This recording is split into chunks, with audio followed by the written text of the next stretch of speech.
Bueno, dele la sonrisita de rigor ahí a su compañero, a quien tiene al lado, hacerle un saludito.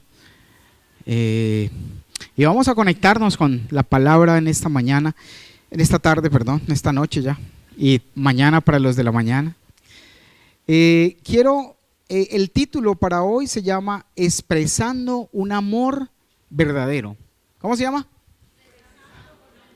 Expresando un amor verdadero. Y vamos a ver una de esas características de lo que es el amor, de lo que es realmente entregar amor y cómo Jesús mismo lo enseñó. Y vamos a ir a una escritura que está en el libro de Isaías, capítulo 11. Libro de Isaías, vamos a trabajar en una versión internacional. Y ahí en Isaías, capítulo 11, vamos a ver algo maravilloso de la palabra. Vamos a leer del versículo 1 al 5. Y dice el versículo 1, del tronco de Isaí brotará ¿un qué? Un retoño, un vástago nacerá de sus raíces. ¿Saben qué es un vástago? Un retoño que sale de un vástago. Por ahí hay una imagencita que nos puedes ayudar con eso. ¿Usted ha visto cuando se tala un árbol y que después sale un nuevo retoño y vuelve y sale un arbolito? ¿Sí la tienes? Mira ese retoño, por ejemplo, de ese árbol. Y dice la palabra ahí, dice, del tronco de Isaí. ¿Saben quién era Isaí? ¿Quién era Isaí? El papá de David. Muy fácil. Isaí, papá de David, ¿cierto? Fácil. Entonces ahí dice, del tronco de Isaí brotará un retoño, un vástago nacerá de sus raíces. ¿Saben de quién está hablando ahí el profeta Isaías? ¿Quién es ese vástago de Isaí? Ese nuevo retoño del vástago de David. ¿Quién es? Es Jesús. Porque de Isaí, de ese tronco, de esa línea genealógica, nació ¿quién?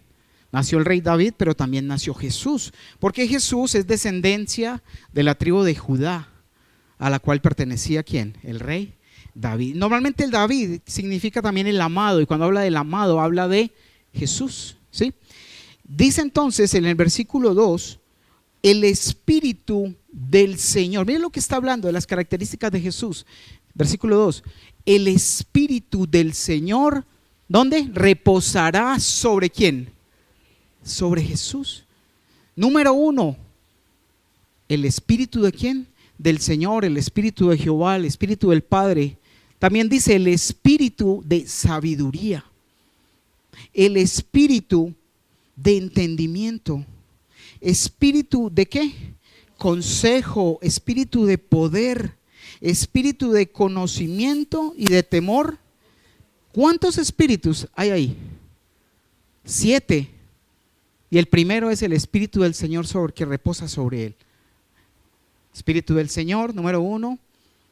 Espíritu de sabiduría, entendimiento, espíritu de consejo, de poder, espíritu de conocimiento y de temor de Dios. Los 7 espíritus de Dios, y estaban sobre Jesús y estaba escrito sobre él. Y yo te pregunto, iglesia, ¿quién anhela tener esos espíritus? Esa parte de Dios que Dios nos ha entregado. Y si yo puedo tener a Cristo en mi corazón, en mi vida, y me aferro a hacer lo que a Él le agrada, esos espíritus tienen que llegar a mi vida. Porque si los tiene Jesús y Jesús está en mí, finalmente ¿dónde quedarán? Se van a manifestar a través de mí. Y ese es nuestro propósito. Y dice en el versículo 3, Él, Jesús mismo, se deleitará en el temor del Señor, en la reverencia. Ese es un temor de amor, es un temor de respeto, no de miedo. No es miedo, es temor, reverencia. Se deleitará en el temor del Señor, no juzgará. Y quiero que pongas atención ahí. ¿No qué? No juzgará según las apariencias. Igualito que nosotros, que nunca juzgamos por las apariencias. Es más, y dice, Él se deleitará en el temor del Señor, no juzgará según las apariencias, ni decidirá por lo que oiga decir. Igualito nosotros, ¿cierto? No juzgará según las apariencias, ni decidirá por lo que oiga decir. Versículo 4, sino que juzgará con justicia. ¿A quiénes? A los desvalidos. Y dará un fallo justo en favor de los pobres de la tierra. ¿Quiénes son los pobres? Nosotros somos los pobres. Tú tienes que ser un mendigo delante de Dios, con la mano estirada siempre, para que Él te dé de sus riquezas. Porque quien se humilla será exaltado, pero el soberbio será humillado. Destruirá la tierra con la vara de su boca. Matará al malvado con el aliento de sus labios. 5. La justicia será el cinto o la correa de sus lomos, y la fidelidad el ceñidor de su cintura. Y quiero que regresemos ahí, porque el tema tiene que ver con esa parte del versículo 3, básicamente. Y es que nosotros podamos copiar, hacer lo que Jesús hacía. Y son esas dos características que queremos hoy, que Dios me ha hablado, y es no juzgar según las apariencias, no decidir por lo que oigas decir. Y muchos de nosotros estamos a menudo acostumbrados a juzgar por las apariencias, por los rumores, nos formamos ideas. ¿Cuántas veces opinamos algo de alguien que ni siquiera conocemos porque alguien le dio por abrir su boca y decir cuánto se le ocurrió? ¿Le ha pasado que alguien, sin siquiera usted tratarlo, ya como que usted ya lo siente que le cae mal? ¿Y por qué no? Es que por ahí me dijeron. ¿Jesús era así? ¿Jesús es así? Dice que no, porque Él no juzga por las apariencias. Él no juzga por lo que le parece, y es lo que nos invita a nosotros como iglesia, a no juzgar de apariencias. Es que a mí me parece, es que yo vi, es que, si se dieron cuenta de lo que están diciendo de tal y tal. Y muchas veces, esos testimonios o esos actos que a veces confirman de cierta manera que es cierto una conducta, no nos da a nosotros el poder para poder juzgar a otros, para poder señalarlos, para poder hacer algo. Regálame la imagen del tabernáculo, y quiero mostrarte que cuando en la antigüedad, en el tabernáculo copia del cielo que hizo Moisés, había un candelabro de 7 lámparas, ¿cierto? Y significa, y son los 7 espíritus de Dios. Esos son los 7 espíritus de Dios. Y cuando entraba el sacerdote, estaba Jesús, símbolo de Jesús, al lado izquierdo con los 7 espíritus, ahí estaba. Al lado derecho la mesa de los panes, la palabra, la propiciación, y al fondo el altar del incienso con las oraciones para poder entrar luego a la presencia de Dios, que entraba solamente una vez al año el sacerdote, a expiar sus propios pecados y los pecados del pueblo. Pero Jesús una vez se sacrificó, y una vez Jesús pagó el precio por nosotros. ¿Saben que el velo del templo se rompió y nos dio acceso directo al Padre para podernos presentar delante de Él? Y esa es la simbología, la copia de lo que había en el cielo, que vio Moisés y que pudo replicar cuando hizo el tabernáculo. Y vamos a ver, hablando de juicio, vamos a mirar la definición de juicio. Una imagencita que tenemos por ahí de la definición de juicio, para que nos vamos ubicando. Y hoy vamos a hablar más que todo de esa parte. Dice juzgar. Juzgar es deliberar. Un juez, un tribunal o quien tiene autoridad para el caso, dice acerca de un asunto o de las acciones de una persona, y emitir sentencia o dictamen sobre ello. Formar un juicio o una opinión sobre una persona o cosa. Cada que nosotros formamos cierta idea y tachamos, señalamos o encasillamos a alguien, le estamos juzgando. Estamos a veces dictaminando juicios, y a veces no son los mejores, a veces no es el juicio más recto, más correcto. Y dice que se delibera, lo hace un juez, un tribunal o quien tiene autoridad en el caso, acerca de un asunto, de las acciones de una persona, y emitir sentencia o dictamen sobre ello. ¿Cuántas veces nosotros mismos, no aparte que juzgamos, también aplicamos sentencia?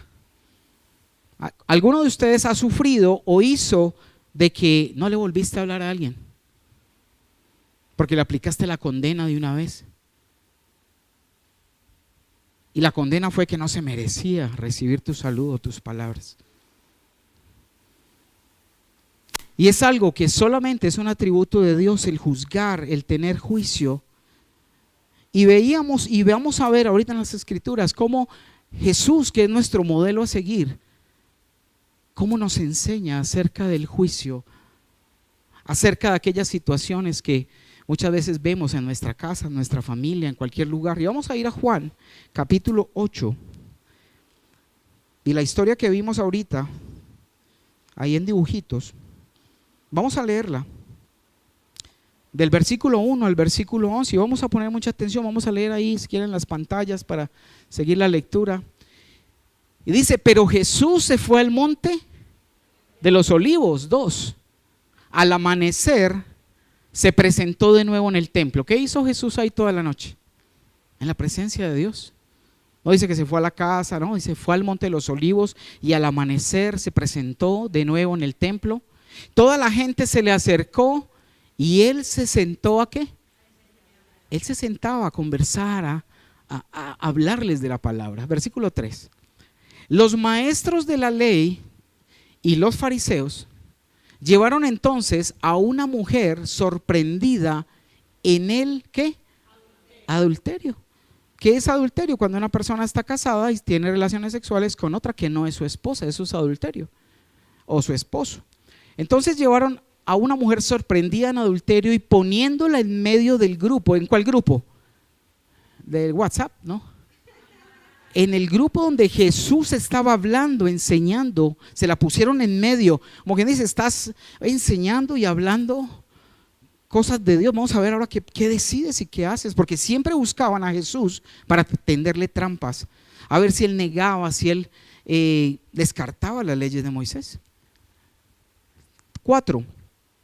Le dijeron a Jesús, maestro, a esta mujer se le ha sorprendido en el acto mismo de adulterio. 5. En la ley de Moisés nos ordenó, ¿eran quiénes? Los fariseos y los maestros de la ley. En la ley de Moisés nos ordenó apedrear a tales mujeres. ¿Tú qué dices? ¿Saben qué era apedrear? Era que las mataban a piedra y quedaban sepultadas debajo de la cantidad de piedras que le lanzaban. Casi que hasta ahí quedaban de una vez, enterradas. Y pasaba con muchos otros. Y dice, en la ley de Moisés nos ordenó apedrear tales mujeres. ¿Qué dices? ¿Tú qué dices? Vinieron a poner a prueba a Jesús. Y mire, de ahí no es que había un rumor, ¿cierto? Ay, es que ¿cómo le parece que esta mujer estaba con otro hombre? No, la cogieron infragante, la sacaron del lugar, se la llevaron a Jesús para que la mataran. ¿Era un acto de puro cuento o era verdad? Era cierto. O sea que según la ley de Moisés, los sacerdotes de esa época la hubieran matado a piedra. Y Jesús le dice, devuélveme el versículo, por favor. En la ley de Moisés nos ordenó apedrear a tales mujeres. ¿Tú qué dices? Versículo 6. Con esta pregunta le estaban tendiendo una trampa a Jesús para tener de qué acusarlo. Es que mire, este está haciendo un complot, está anulando las leyes de Moisés, está haciendo lo que quiere. Pero Jesús se inclinó y con el dedo comenzó a escribir en el suelo. De cierta manera ellos podrían pensar, pero bueno, ¿qué pasó? Venimos y le ponemos y él en vez de decir algo se pone a escribir en el suelo, a dibujar. Y versículo 7, y como ellos lo acosaban, ¿a qué? Bueno, Jesús, entonces, ¿qué hacemos? ¿Tú qué dices? ¿Qué pasa? Dinos de una vez qué hacemos con esta mujer. Jesús se incorporó y les dijo, aquel de ustedes que esté libre de pecado, que tire la primera piedra. 8. E inclinándose de nuevo, ¿Siguió qué? Escribiendo en el suelo. Y seguramente estaba escribiendo los pecados de esta mujer ahí en la arena. Porque el viento mismo los iba a borrar y él mismo los iría a perdonar. Versículo 9. Al oír esto, se fueron retirando uno tras otro, comenzando por los más. ¿Por qué los más viejos? Porque tenían más cuentas encima y sabía que había pecado. ¿Dónde están los viejitos? Y ellos sabían su realidad, lo sabían. Y dice, comenzando por los más viejos hasta dejar a Jesús solo con la mujer que aún seguía, ¿a dónde? Allí. Entonces él se incorporó y le preguntó, mujer, ¿dónde están? ¿Ya nadie te condena? Jesús mismo le dice a esta mujer, ¿dónde están? ¿Ya nadie te condena? Versículo 11. Nadie, Señor, tampoco yo te condeno. Tampoco yo te condeno. Ahora vete y no te dejes pillar. No dijo eso. Dijo, ahora vete y no vuelvas a pecar. Y sabes, tristemente muchos de nosotros, cuando fuimos a veces cogidos en un pecado que nos destapó y nos puso a la luz, a veces lloramos. ¿Alguien lloró porque alguna vez o se sintió mal porque lo cogieron en un pecado? De esos pecados que no son agradables mostrar. Y tal vez lloraste y lo triste es que nos pusimos tristes y lloramos porque nos pillaron. Pero no porque nos avergonzamos y nos dolió haber ofendido a Dios. Y yo recuerdo en tiempo atrás que me avergoncé, pero era porque me habían encontrado, me habían pillado. Pero no es eso lo que busca el Señor. Mira, había sido sorprendida en fraganti en el acto con testigos. ¿Y Jesús qué hizo? ¿La condenó? ¿La juzgó? No. Iglesia, mira, y esto es lo que Dios también quiere hablarte a ti, a mí. Dios no está y Él no quiere, Jesús no quiere juzgarte, Él vino a morir en la cruz para darte salvación. Y ha perdonado nuestros pecados. Pero ¿con cuál fin? ¿De que sigamos en lo mismo? ¿O que no volvamos a pecar? En que nos arrepintamos, en que sintamos ese dolor de haberlo ofendido y cambiar de dirección y seguir tras sus pasos, seguir caminando con Él. Vamos ahí mismo en Juan 8, saltemos al versículo 15, por favor.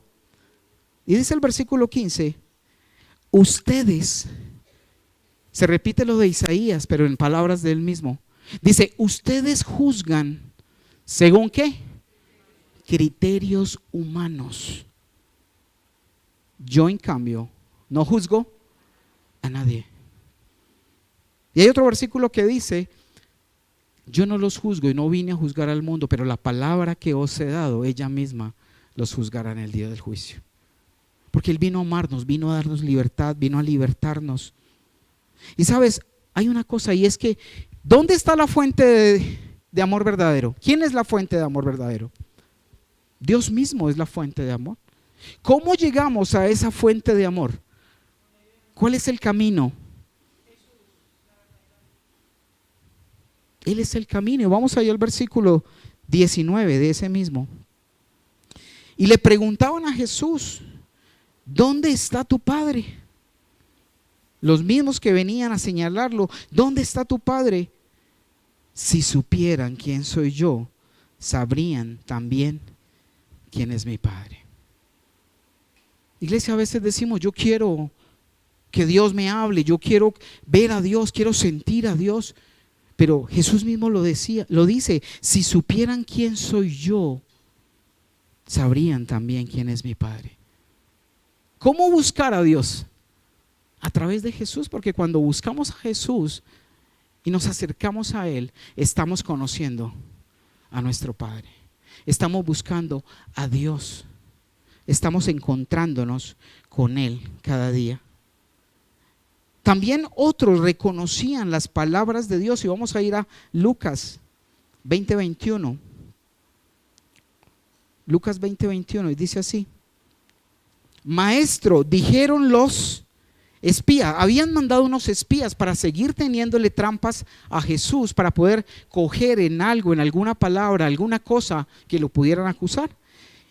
Maestro, dijeron los espías, sabemos que lo que dices y enseñas es que es correcto. Y eran los espías que estaban en contra de él. Dice, no juzgas. ¿Por qué?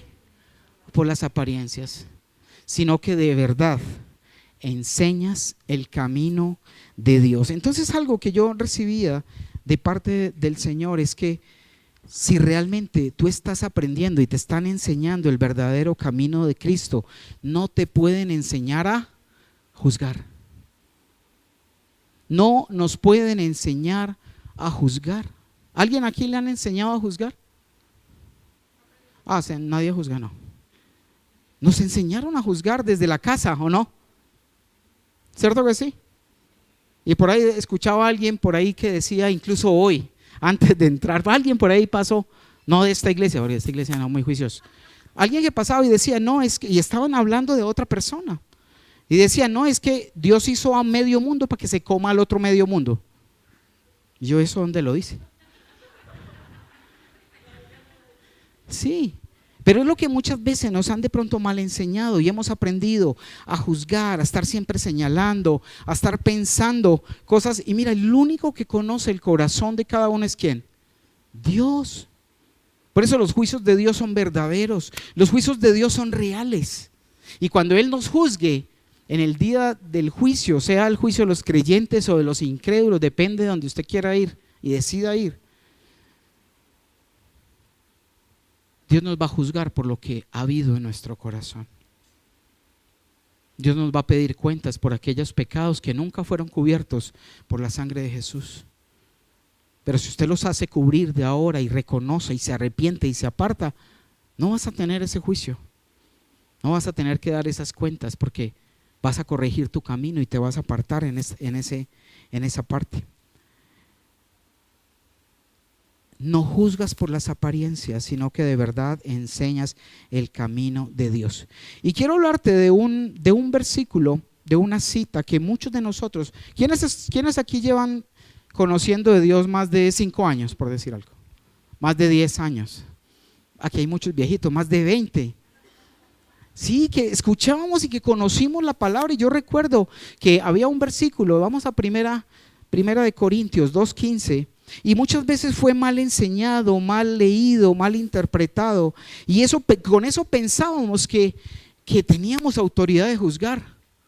Pensábamos que podíamos hacer y deshacer con el juicio. ¿Por qué? Porque ese versículo, vamos a leer primero este y luego nos devolvemos un poquito. Dice, en cambio, el que es espiritual, ¿qué? Lo juzga todo. Entonces, vamos a juzgar a todo el mundo. Pecador, inicuo, perverso, impío. Sí, y nos sentíamos como de mejor familia. Y no es de esa manera. Cuando empezamos a mirar, a creernos los super espirituales, mirando a los otros como carnal. Y recuerdo que yo estuve en una iglesia hace muchos años, y cada semana nos reunían en los lunes, o en los viernes creo, una reunión con los líderes. Y nos decían, bueno, ¿usted cuántos evangelizó en la semana? Yo 2. Y otro, usted, no, yo 5, el otro 10, el otro 30. Y estás muy espiritual. Y medían a la gente por lo que lograban ir a tocar puertas o hacer cosas. Porque muchas veces nosotros mismos empezamos a señalarnos y a sentirnos más espirituales que los otros. Pero quiero que vamos ahí en esta misma cita desde el versículo estábamos en cuál, perdón, 1 Corintios 2:15, vamos al versículo 11. 1 Corintios 2, desde el 11, por favor. Y vamos a leerlo muy atentamente para que entendamos ahí la palabra. Y dice así, en efecto, ¿quién conoce los pensamientos del ser humano sino su propio ¿qué? Espíritu que está en él? ¿Quién más va a conocer mis pensamientos sino mi propio espíritu? el que tengo internamente. Dice, asimismo, de la misma manera, nadie conoce los pensamientos ¿de quién? De Dios, sino ¿quién? El Espíritu de Dios, porque es su Espíritu. Y cuando su Espíritu viene a mí, es el que puede en algún momento revelarme de los pensamientos de Dios. Versículo 12. Nosotros no hemos, ojo, ¿nosotros qué? No hemos recibido el espíritu del mundo. ¿Cuál es el espíritu del mundo? El del enemigo. Sino el espíritu, mire, con E mayúscula, que procede ¿de quién? De Dios, para que entendamos lo que por su gracia Él nos ha concedido. Solo el Espíritu de Dios en nosotros puede hacernos entender lo que Dios tiene para nosotros. Solo cuando tú y yo conocemos que Jesús murió en la cruz por mis pecados, yo logro entenderlo, arrepentirme, entregarle mi vida a Dios y decirle: Señor, haz lo que quieras con mí, quiero servirte. Él nos manda ¿qué? A su Santo Espíritu, y ahí empezamos a poder entender la palabra de parte de Dios. Versículo 12. Versículo 13. Esto es precisamente de lo que hablamos, no con palabras que enseña la sabiduría humana, sino con las enseñanzas, las que enseña el Espíritu, de modo que expresamos verdades espirituales ¿en qué? En términos espirituales. Y ya vamos para eso, para que entiendan esta parte. 14. El que no tiene, ¿el que qué? Ojo, el que no tiene el espíritu, con E mayúscula, ¿sabes? ¿El del mundo o el de Dios? El de Dios no acepta lo que procede del Espíritu de Dios. Vamos a analizarlo hasta ahí. O sea que hay dos tipos de personas, ¿cierto? El que tiene el Espíritu de Dios y el que ¿qué? No lo tiene. Entonces dice que el que no, ojo, el que ¿qué? No tiene el Espíritu de Dios, no acepta lo que procede del Espíritu de Dios, pues para él es locura. ¿Alguien lo ha llamado a usted loco por los pensamientos que tiene acerca de la vida? Cuando usted decide perdonar a alguien y el otro dice: pero ¿cómo vas a perdonar eso? Mira lo que te hizo, responderle más feo, dale más duro, ¿cierto? ¿Por qué? Porque cuando no se tiene el Espíritu de Dios, no se puede hacer de esa manera. Y volvamos ahí a ese otra vez todo el contexto. El que no tiene el Espíritu no acepta o no recibe lo que procede del Espíritu de Dios, pues para él es locura. Y mire lo que sigue diciendo. No quiere entender. ¿No qué? No puede. No puede entenderlo porque hay que discernirlo espiritualmente. Entonces, si yo soy alguien que está muerto aún y no tiene el Espíritu de Dios porque no me he arrepentido, no he aceptado a Dios, no le he entregado mi vida, no tengo el Espíritu, no tengo nueva vida. Entonces no puedo entender los temas y las verdades espirituales. Por eso es que usted le habla tanto a su familia, a sus hermanitos, a sus familiares y no le entienden. Porque aún no tienen el Espíritu de Dios. Y tal vez si usted aún no entiende, es porque tal vez usted tampoco haya todavía recibido ¿quién? El Espíritu de Dios. Versículo 15, para ir a ese de ahorita. En cambio, el que es espiritual lo juzga todo, aunque él mismo no está sujeto a juicio de nadie. Mira, habíamos malentendido cuando dice: no, es que el espiritual juzga todo. Entonces nos creíamos con el derecho de estar juzgando a todo el mundo, de estar decidiendo, pensando, diciendo: es que este es malo, es que este es bueno, es que este es mal geniado, es que este es mala gente, es que es malo. ¿Sí? Pero mira, en otras palabras, ¿sabes qué quiere decir ese versículo? Y pon atención. Quiere decir que los que tienen el Espíritu de Dios, todo lo examinan, todo lo entienden. Pero los que no tienen el Espíritu no pueden examinar ni entender a quienes lo tienen. El que no tiene el Espíritu de Dios no te puede entender si tú tienes el Espíritu de Dios. Hablan idiomas totalmente diferentes. Por eso cuando alguien llega nuevo a la iglesia y de pronto se piden una cita o se habla con ellos, en la primera cita solamente es para hablarles del arrepentimiento y del mensaje de Jesús. Porque si le hablamos de otra cosa no lo van a entender. No lo van a entender. Es más, se van a ir para la casa y digan a estos pastores como están de locos, que hay que perdonar, que todo lo que me han hecho a mí, ¿cómo voy a perdonar? Pero es porque solo se puede entender cuando el Espíritu de Dios ha entrado a nuestro corazón y nosotros nos hemos realmente arrepentido.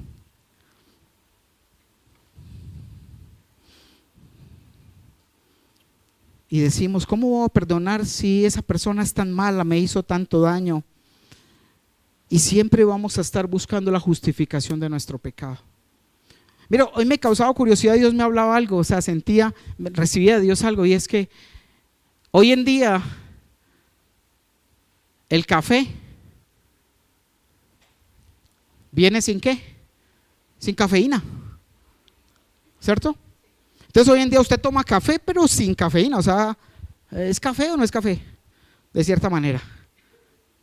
También leche sin lactosa, o sea, sin la esencia de la leche hay leche, y sin la esencia del café hay café. También hay dulces sin azúcar. ¿Y sabe qué es lo más triste? Que hay cristianos en Cristo.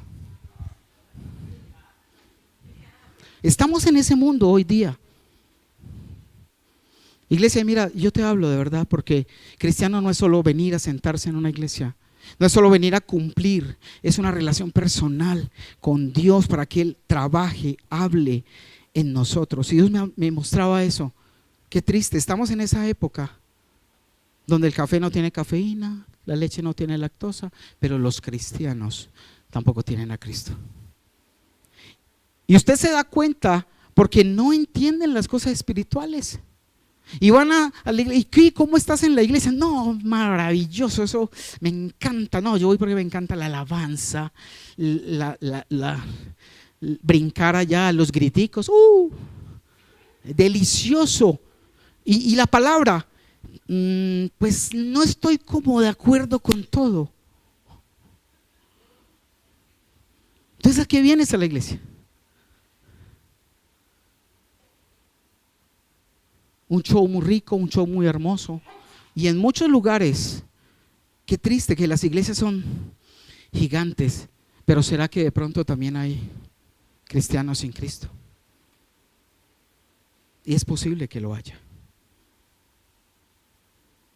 Pero no podemos permitir ser cristianos sin Cristo. Tómese el café sin cafeína, la leche sin lactosa y el dulce sin azúcar, pero nunca que estés siendo cristiano sin Cristo. Vamos a Santiago 4:12.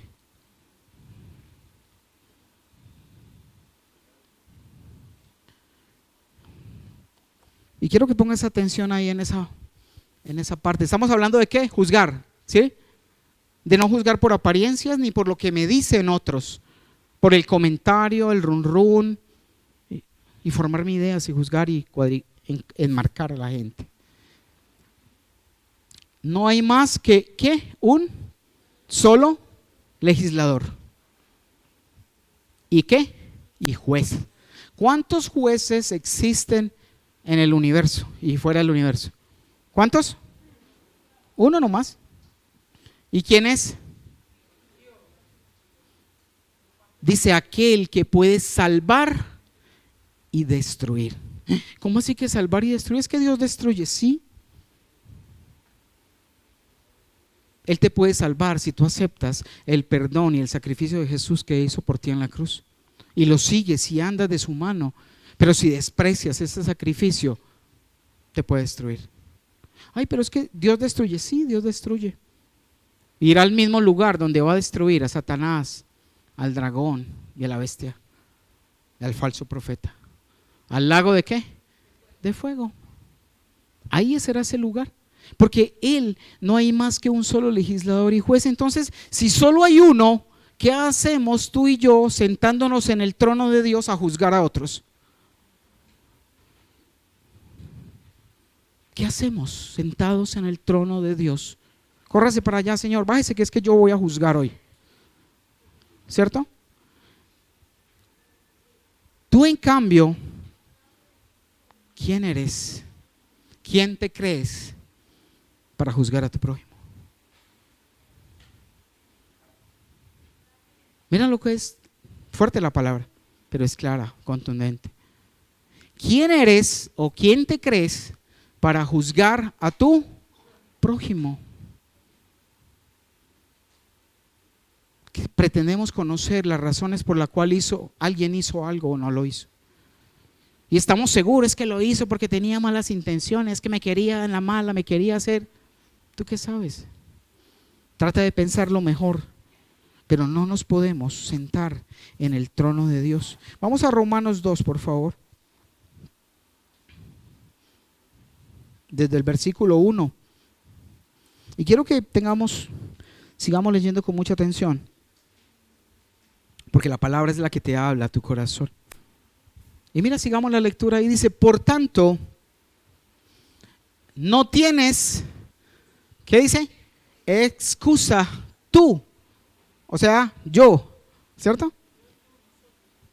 No tienes excusa tú, quien quiera que seas, quien quiera que te creas, cuando juzgas a los demás. ¿Cuándo qué? Juzgas a los demás, pues al juzgar a otros te condenas a ti mismo, ya que practicas las mismas. ¿Será que solo peca el otro o nosotros también? Nosotros también pecamos. Es igual el pecado, tal vez de diferente forma, pero es lo mismo. Versículo 2. Ahora bien, sabemos que el juicio de Dios contra los que practican tales cosas se basa ¿en qué? El juicio de Dios sí se basa en la verdad, porque Él conoce tu corazón, Él conoce la intención con la que hiciste lo que hiciste. A Él no le podemos esconder nada. No, es que estaba charlando, estaba jugando. No, Dios conoce tu intención. 3. ¿Piensas entonces que vas a escapar del juicio de Dios, tú que juzgas a otros y sin embargo haces lo mismo que ellos?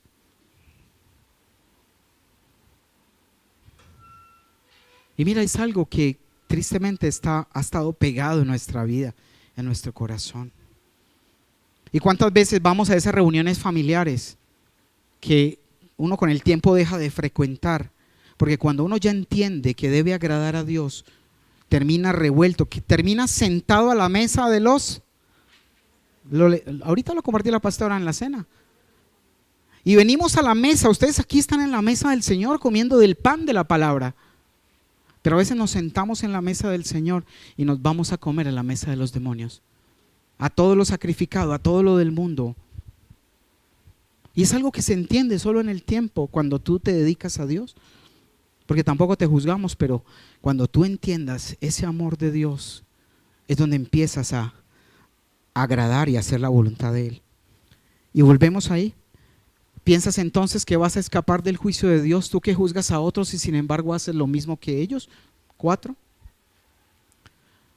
¿No ves que desprecias las riquezas de la bondad de Dios, de su tolerancia y de su paciencia?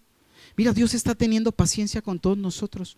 Y aún a pesar de que a veces juzgamos y que a veces hacemos cosas, Él solo está dándonos tiempo, tolerancia y paciencia. Dice, al no reconocer que su bondad quiere llevarte Él es bueno con nosotros. Y mira, si lo has hecho y hasta el momento hoy, terminaste de juzgar y vaciar a alguien y te viniste para la iglesia, Gloria a Dios, porque hoy estás aprendiendo para que empieces a cambiar esa actitud, para que empieces a darte cuenta de que no es nuestro oficio y de que si queremos imitar a Jesús debemos ser como Él, que no juzgaba por las apariencias ni tomaba decisiones por lo que oía decir. 5. Pero por tu obstinación, por tu corazón empedernido. ¿Sabe qué es un corazón empedernido? Duro, insensible. Sigues acumulando castigo contra ti mismo para el día de la ira, cuando Dios revelará su justo juicio. Por eso no podemos juzgar, no podemos seguir en la misma tónica de estar juzgando a otros. 6. Porque Dios, mejor dicho, Dios nunca se queda con ninguna deuda.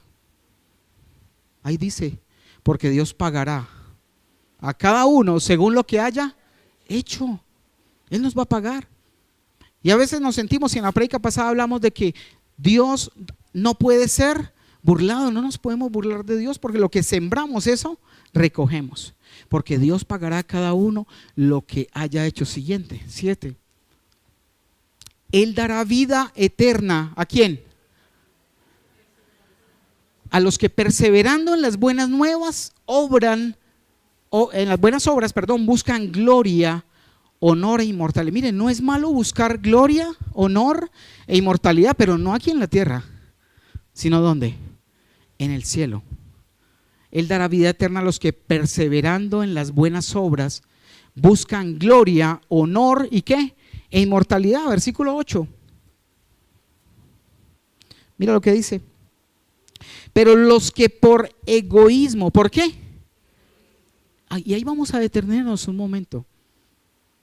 Y dice que los que por egoísmo rechazan la verdad para aferrarse a la maldad, recibirán ¿qué?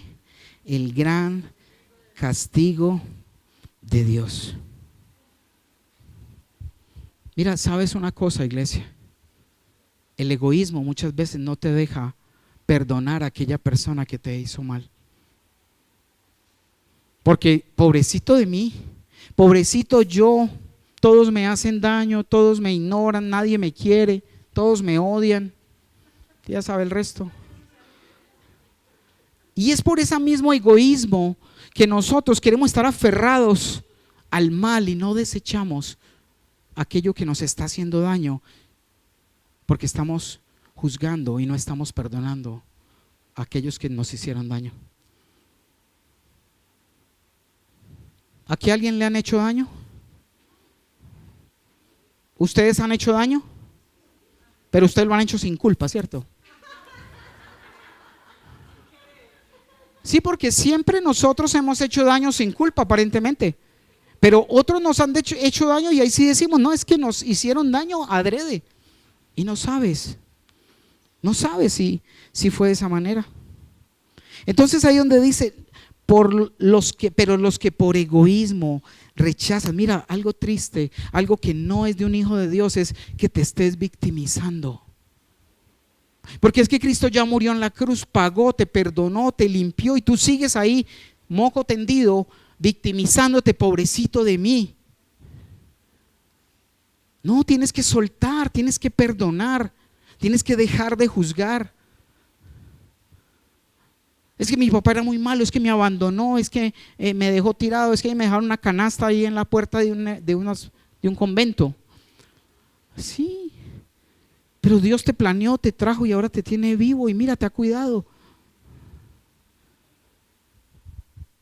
Entonces, volviendo a la escritura, pero los que por egoísmo rechazan la verdad, rechazan la palabra, rechazan lo que hay que hacer, se aferran a la maldad, recibirán el gran castigo de Dios. 9. Habrá sufrimiento y angustia para todos los que hacen el mal. Los judíos primeramente y también los gentiles. Pero con Dios no hay favoritismos. Con Dios no hay favoritismo, muchachos. Dios no va a aplicar reglas en uno y en otros no. sino que al que tenga cuentas y al que juzgue y al que haga lo que no debe hacer, le va a ser demandado. Y vamos al versículo 29 de ese mismo capítulo.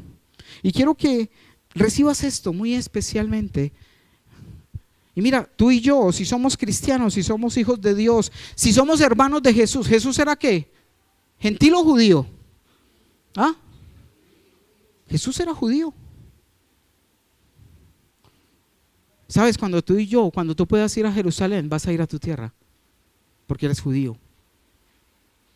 Ay, pero es que yo soy colombiano, soy de descendencia chibcha, arahuaca. No, mira, tú eres judío.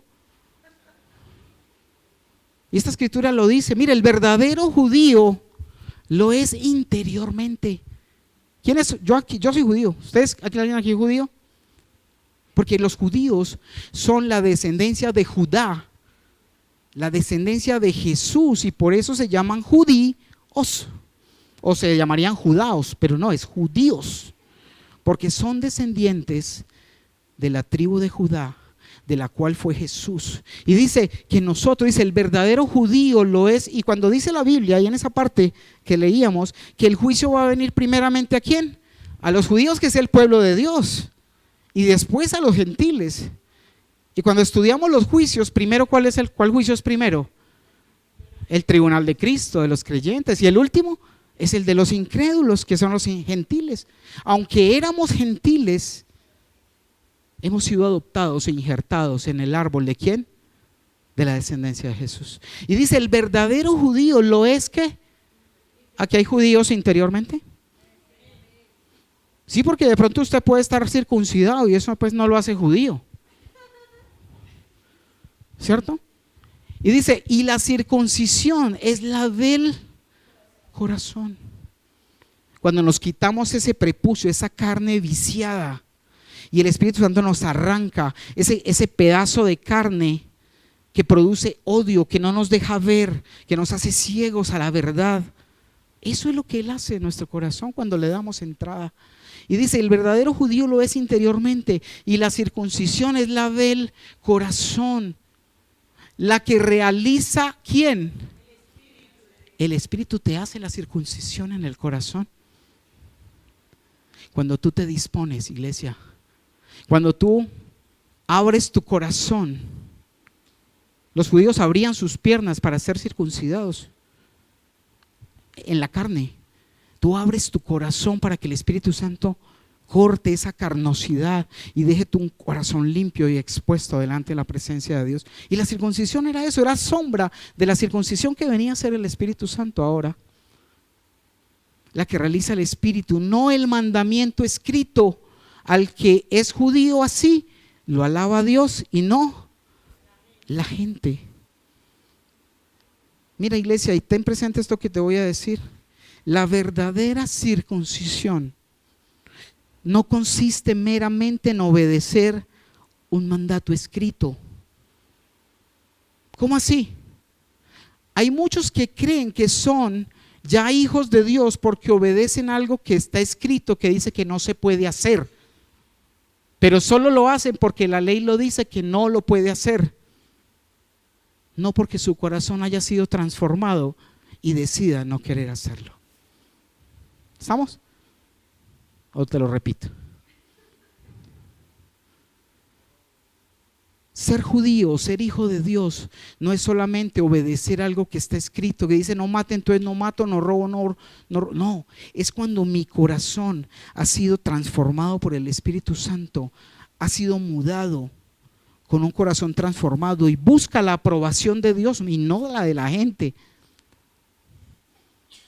¿Será que todavía seguimos buscando la aprobación de la gente? Y quiero que vamos ahí a Romanos capítulo 14, versículos desde el 8. Y es algo que el Señor me ha hablado hoy y he pasado varias veces por ese versículo, pero hoy el Señor me lo ponía más claro en mi corazón. Y quiero que tú lo analices conmigo. Y dice, si vivimos, ¿alguien aquí que viva? ¿Alguien vivo aquí? O despierten al que está ahí para que… ¿Alguien vivo? Levante su mano. ¿Alguien vivo? Bueno, hay varios muertos, parece. Y dice, si vivimos, mira lo que dice la palabra, y analicen en todo ese letra por letra, coma, puntos. Si vivimos, ¿para quién vivimos? O sea que si yo estoy vivo para el mundo, para conseguir dinero, para volverme rico, para llenarme de plata, de posesiones, para darme gusto a esta carne. No, dice, si vivimos para el Señor, vivimos. Cuando yo soy cristiano, cuando entiendo que estoy para vivir, obviamente hay que sobrevivir. Yo no estoy diciendo que no trabajes y que venda el negocio y que se ponga a pedir por ahí en la calle, no. Pero que tú vivas realmente, primeramente, para tu Señor.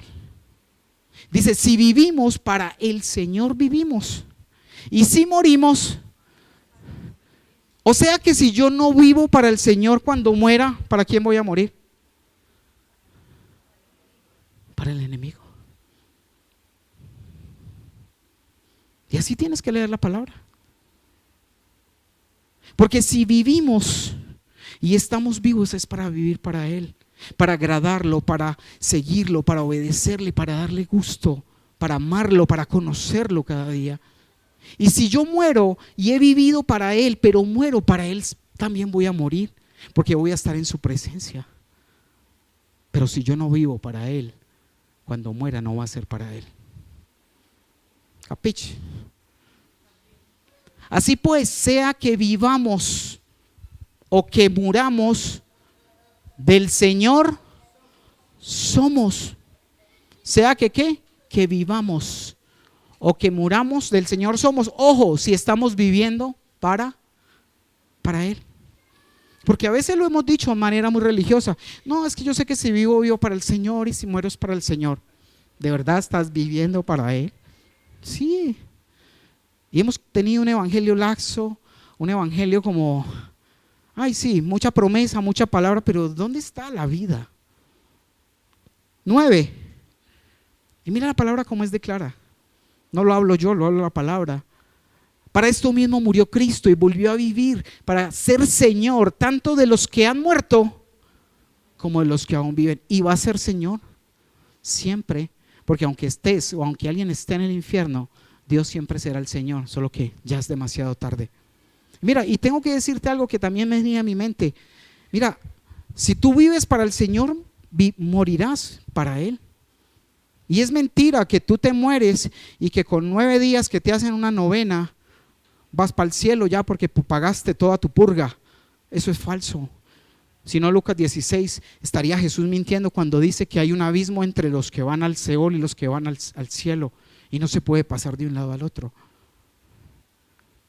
Entonces es un engaño del enemigo que tú puedes vivir como quieras vivir, te mueres, te hacen unos recitos y vas para el cielo. No, pues qué fácil, cuando ya no hay oportunidad y cuando ya no hay tiempo.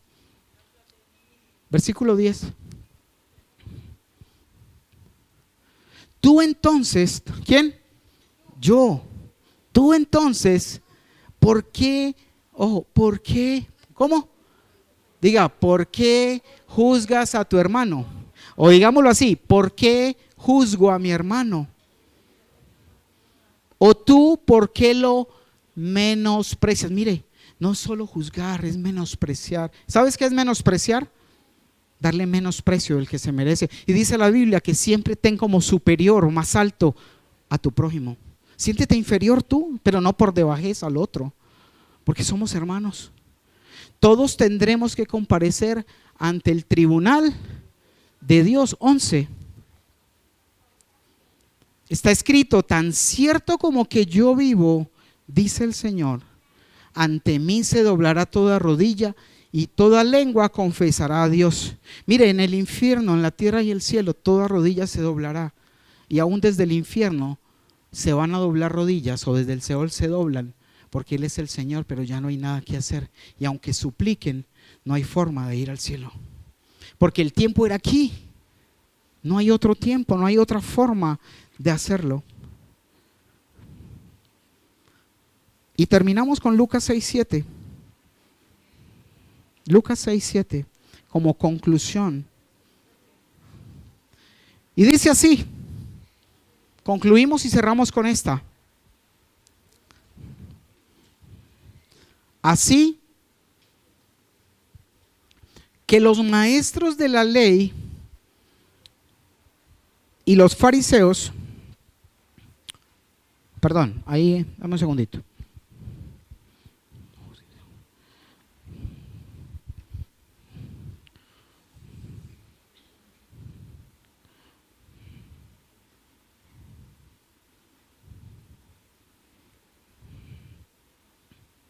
Lucas 6, 6:37, perdón. No 7, sino 37. Lucas 6:37. Me comí el 3. 37 dice así. Y mira la fórmula tan especial. ¿Usted quiere que no lo juzguen? ¿Quiere que no lo juzguen allá delante del Señor? Ahí está la fórmula. No juzguen y no se les, no condenen y no se les condenará. Perdonen y se les perdonará. Es así de sencillo, iglesia. Si tú tienes temor de ser juzgado por Dios, si tienes temor de ser condenado por Dios, tú tampoco juzgues y tú tampoco condenes. Y a veces toca morderse la lengua y los pensamientos también, cuando siempre queremos juzgar por apariencias o tomar decisiones por lo que escuchamos, sino el run run que nos dice. Trabajemos eso como hermanos, iglesia, con todos, no solo con los de la iglesia, con los de tu casa, con los de afuera. Ponte en pie, vamos a orar, pianito.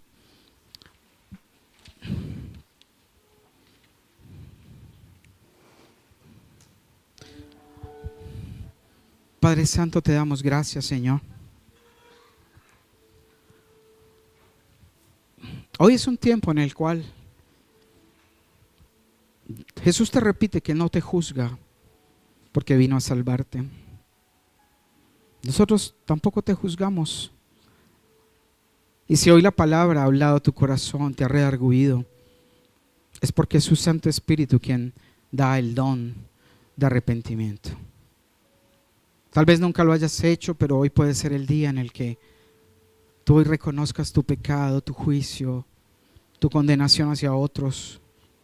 Y sea el momento de abrir tu corazón y decirle: Señor, yo te pido que me perdones, que me limpies de todo pecado, porque he juzgado, he condenado, porque no he perdonado, pero hoy yo quiero, así como tú me perdonas, si sientes en tu corazón que Dios te ha perdonado, es necesario que perdones también. Deja de hacerte la víctima, el pobrecito, porque ya ese tiempo se acabó. Cristo te ha renovado, te ha rescatado y tiene una vida abundante, llena de gozo para ti. Pero es necesario primero humillarte, porque la palabra dice que quien se humilla será exaltado. Y la única forma que Jesús, Dios mismo, te exalte para llevarte a su presencia es que tú te humilles en la tierra. Es que tú te humilles y le digas: Señor, perdóname.